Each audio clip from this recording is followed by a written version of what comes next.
معزز سامعین و ناظرین، السلام علیکم ورحمۃ اللہ وبرکاتہ۔ آج ہم سورہ نساء کے آیت نمبر 43 سے 58 تک کا مطالعہ کریں گے۔ اس سے پہلے سب سے پہلے چند ابتدائی آیات کی تلاوت۔ اعوذ باللہ من الشیطان الرجیم، بسم اللہ الرحمن الرحیم۔ یا ایھا الذین آمنوا لا تقربوا الصلاة وانتم سکارى حتی تعلموا ما تقولون ولا جنبا الا عابری سبیل حتی تغتسلوا وان کنتم مرضی او علی سفر او جاء احد منکم من الغائط او لمستم النساء فلم تجدوا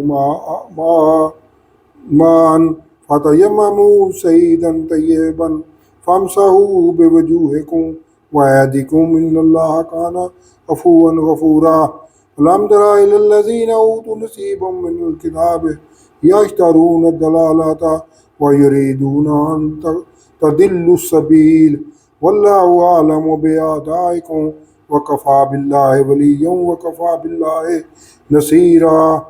صدق اللہ العظیم۔ اب ان آیات کا 43 سے 58 آیات کا ترجمہ۔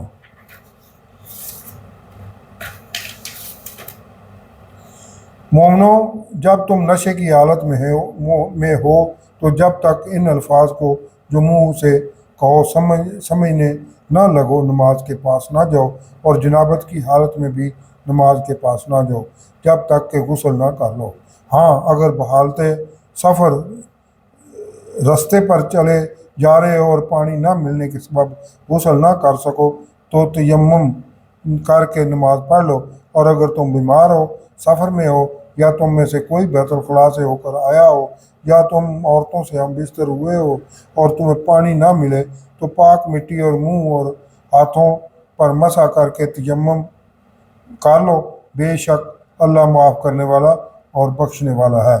بھلا تم نے ان لوگوں کو نہیں دیکھا جن کو کتاب سے حصہ دیا گیا تھا کہ وہ گمراہی کو خریدتے ہیں اور چاہتے ہیں کہ تم بھی رستے سے بھٹک جاؤ، اور اللہ تمہارے دشمنوں سے خوب واقف ہے، اور اللہ ہی کافی کارساز ہے اور کافی مددگار ہے۔ اور یہ جو یہودی ہیں، ان میں سے کچھ لوگ ایسے بھی ہیں کہ کلمات کو ان کے مقامات سے بدل دیتے ہیں اور کہتے ہیں کہ ہم نے سن لیا اور انہیں مان لیا، اور سنیے نہ سنوائے جاؤ، اور اس زبان کو مروڑ کر اور دین میں تان کی راہ سے آپ سے گفتگو کے وقت رائنا کہتے ہیں، اور اگر یوں کہتے ہیں کہ ہم نے سن لیا اور مان لیا، اور صرف اسمے اور رائنا کی جگہ انظر نہ کہتے ہیں، تو ان کے حق میں بہتر ہوتا اور بات بھی بہت درست ہوتی۔ لیکن اللہ نے ان کے کفر کے سبب ان پر لعنت کر رکھی ہے، تو یہ کوئی تھوڑے ہی ایمان لاتے ہیں۔ اے کتاب والو، قبل اس کے کہ ہم لوگوں کے منہوں کو بگاڑ کر ان کی پیٹھ کی طرف پھیر دیں، یا ان پر اس طرح لعنت کریں جس طرح ہفتے والوں پر کی تھی، ہماری نازل کی ہوئی کتاب پر جو تمہاری کتاب کی بھی تصدیق کرتی ہے، ایمان لے آؤ، اور اللہ نے جو حکم فرمایا سو سمجھ لو کہ ہو چکا۔ اللہ اس گناہ کو نہیں بخشے گا کہ کسی کو اس کا شریک بنایا جائے، اور اس کے سوا اور گناہ جس کو چاہے معاف کر دے، اور جس نے اللہ کا شریک مقرر کیا اس نے بڑا بہتان باندھا۔ کیا تم نے ان لوگوں کو نہیں دیکھا جو اپنے تئیں پاکیزہ کہتے ہیں؟ نہیں، بلکہ اللہ ہی جس کو چاہتا ہے پاکیزہ کرتا ہے، اور ان پر داغے کے برابر بھی ظلم نہیں ہوگا۔ دیکھو یہ اللہ پر کیسا جھوٹ باندھتے ہیں، اور یہی گناہ کافی ہے۔ بھلا تم نے ان لوگوں کو نہیں دیکھا جن کو کتاب کے حصہ دیا گیا کہ بتوں اور شیطان کو مانتے ہیں، اور کفار کے بارے میں کہتے ہیں کہ یہ لوگ مومنوں کی نسبت سیدھے رستے پر ہیں۔ یہی لوگ ہیں جن پر اللہ نے لعنت کی ہے، اور جس پر اللہ لعنت کرے تو تم اس کا کسی کو مددگار نہ پاؤ گے۔ کیا ان کے پاس بادشاہی کا کچھ حصہ ہے تو لوگوں کو تل برابر بھی نہ دیں گے؟ یا جو اللہ نے لوگوں کو اپنے فضل سے دے رکھا ہے اس کا حسد کرتے ہیں؟ تو ہم نے خاندان ابراہیم علیہ السلام کو کتاب اور دانائی عطا فرمائی تھی اور سلطنت عظیم بھی بخشی تھی۔ پھر لوگوں میں سے کسی نے تو اس کتاب کو مانا اور کوئی اس سے رکا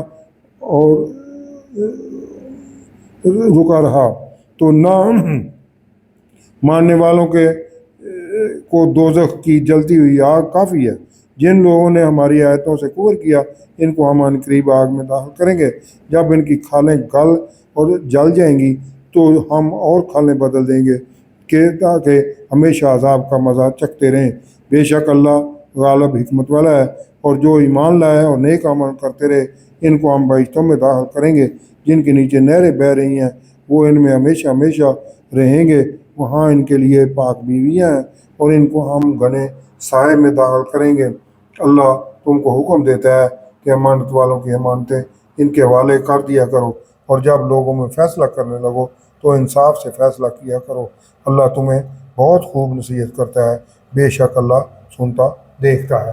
یہ ان آیات کا ترجمہ تھا 58 تک کی آیت کا۔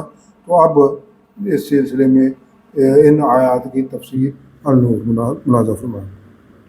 یہ اہل ایمان کو اس حصے میں تیسرا خطاب ہے کہ اے ایمان والو، نماز کی تطہیر اور حرمت کو مد نظر رکھتے ہوئے نشہ کی حالت میں نماز نہ پڑھو۔ یہ شراب کی ممانعت کا دوسرا حکم ہے۔ پہلے حکم کا پیچھے ذکر ہو چکا ہے کہ شراب میں فائدے سے زیادہ نقصان ہے۔ ناپاکی کی حالت میں بے نہائے بھی نماز ادا نہ کرو، مگر جو بیمار ہو یا سفر یا قضائے حاجت کے بعد یا عورتوں سے صحبت کے بعد پانی نہ پائے تو اس کو چھوٹ ہے، وہ اپنے منہ اور ہاتھوں کا پاک مٹی سے مسح کر لے۔ سمجھانے کے لیے قوانین میں رد و بدل نہ کرنا، جیسے اہل کتاب یہود و نصارہ نے کر لیا ہے اور وہ گمراہی کے مرتکب ہو گئے ہیں، اور وہ اہل کتاب یہی چاہتے ہیں کہ اہل ایمان بھی راہ سے بہک جائیں۔ اللہ تمہارے دشمنوں کو خوب جانتا ہے اور وہ تمہارے لیے مددگار ہے، کافی ہے۔ ان بدخصلت اہل کتاب کا وتیرہ تھا کہ وہ اللہ کے کلام کو اپنی زبانوں میں ہیر پھیر سے بدل دیتے، جیسے سمعنا و اطعنا کی جگہ سمعنا و عصینا کہ ہم نے سنا اور نہ مانا، اور رائنا کی جگہ رائنا کہ اے ہمارے چروائے وغیرہ کے الفاظ وہ اہل کتاب حضور صلی اللہ علیہ وسلم کی تحقیر کے لیے استعمال کرتے۔ اگر اہل کتاب ایسے بدلے ہوئے الفاظ نہ کہتے تو یہ ان کے لیے بہتر ہوتا، لیکن اللہ نے ان کے اس کفر کے سبب حضور صلی اللہ علیہ وسلم کو ان کے کفر کے سبب یعنی حضور صلی اللہ علیہ وسلم کی تحقیر کو اللہ کفر کہہ رہا ہے۔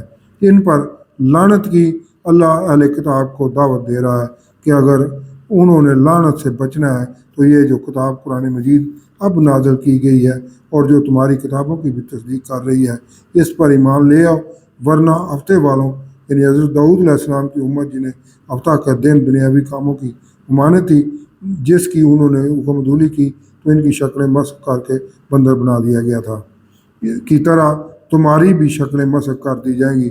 بے شک شرک کرنے والوں یہودی حضرت عزیر علیہ السلام کو اور عیسائی حضرت عیسیٰ علیہ السلام کو اللہ کا بیٹا مانتے تھے۔ کوئی معافی نہیں ہے باقی گناہوں میں سے، وہ اللہ جسے چاہے بخش دے۔ شرک اللہ پر بہت بڑا بہتان ہے۔ یہ اہل کتاب جو اپنے آپ کو پاک باز سمجھتے ہیں، اللہ کو ان کی پاک بازی کا علم ہے۔ پاک باز تو دراصل وہ ہیں جنہیں اللہ پاک باز سمجھے۔ اہل کتاب کا ایک گروہ یہود و نصارہ میں سے ایک اپنی زید اور ہٹ درمی میں کفار مکہ جو بتوں اور شیطان پر ایمان رکھتے ہیں سے مل کر اللہ پر کیسا جھوٹ باندھ رہا ہے کہ ان کا ایمان مسلمانوں سے زیادہ بہتر ہے اور وہ زیادہ ہدایت یافتہ ہیں، حالانکہ وہ جان چکے ہیں کہ اللہ کے رسول صلی اللہ علیہ وسلم اور ان پر نازل ہونے والی کتاب قرآن دونوں سچے ہیں۔ جو ان پر نازل ہونے والی کتابوں کی نہ صرف تصدیق کرتے ہیں بلکہ ان کے رسولوں کو بھی سچا مانتے ہیں۔ یہ گروہ بھی لعنتی لوگوں کا گروہ ہے، ان کا نہ کوئی ساتھی ہوگا اور نہ کوئی مددگار ہوگا۔ اگر ان حاسد اور ذلیل لوگوں کا اختیار ہو تو یہ تو کسی کو تیل برابر شے بھی نہ دیں۔ ان کے جد امجد حضرت ابراہیم علیہ السلام اور ان کی نسل میں سے صحیح العقیدہ کئی انبیاء اور رسل علیہ السلام کو کتابیں اور حکمت عطا کی اور انہیں حکمرانی بھی عطا کی۔ اس وقت بھی کئی افراد نے ان کی دعوت سے منہ پھیرا اور اب حضور صلی اللہ علیہ وسلم کے وقت بھی کئی منہ پھیر رہے ہیں۔ جن کے لیے دوزخ کی بھڑکتی آگ کافی ہے۔ وہاں دوزخ میں جب ان کی کھالیں آگ سے سڑ جائیں گی تو انہیں بدل دیا جائے گا تاکہ انہیں اذیت ناک سزا کا احساس مسلسل جاری رہے۔ یاد رہے کہ میڈیکل سائنس ابھی تھوڑا عرصہ پہلے اس نتیجے پر پہنچی ہے کہ درد کا احساس انسان کی جلد کے اوپر کے حصے میں ہی ہوتا ہے۔ اگر زخم جلد سے نیچے ہو تو درد محسوس نہیں ہوتا۔ 1400 سال پہلے جب یہ قرآن نازل ہوا، اس حقیقت کا کسی کو کوئی علم نہیں تھا، اور یہ علم حضور صلی اللہ علیہ وسلم کو دے دیا گیا تھا۔ افسوس ہم مسلمان اس کتاب حکیم کو کتاب تخلیق نہیں سمجھتے، جبکہ سائنس جتنی بھی ترقی کر جائے اس آسمانی کتاب کی تحقیق سے باہر نہیں نکل سکتی۔ قرآن پاک کی یہ آیت نزول قرآن کے وقت متشابہات میں شمار ہوتی تھی، لیکن اب یہ محکمات میں شامل ہو چکی ہے کہ قرآن کی اس حقیقت کو مادی دنیا میں بھی جھٹلانا ناممکن ہے۔ بے شک اللہ غالب حکمت والا ہے۔ اس کے برعکس جو لوگ ایمان لائے اور اچھے کام کیے، ان کے لیے رہنے کے باغ ہوں گے جہاں پانی کی نہریں رواں ہوں گی، اور راحت قلب کے لیے ان کی ستھری بیویاں بھی ساتھ ہوں گی۔ بے شک اللہ حکم دیتا ہے کہ امانتیں جن کی ہیں انہی کے سپرد کر دو، اور فیصلہ کرتے وقت عدل و انصاف سے فیصلہ کرو۔ بے شک اللہ تمہیں کیا ہی اچھی نصیحت فرماتا ہے۔ بے شک اللہ سنتا اور دیکھتا ہے۔ صدق اللہ العظیم۔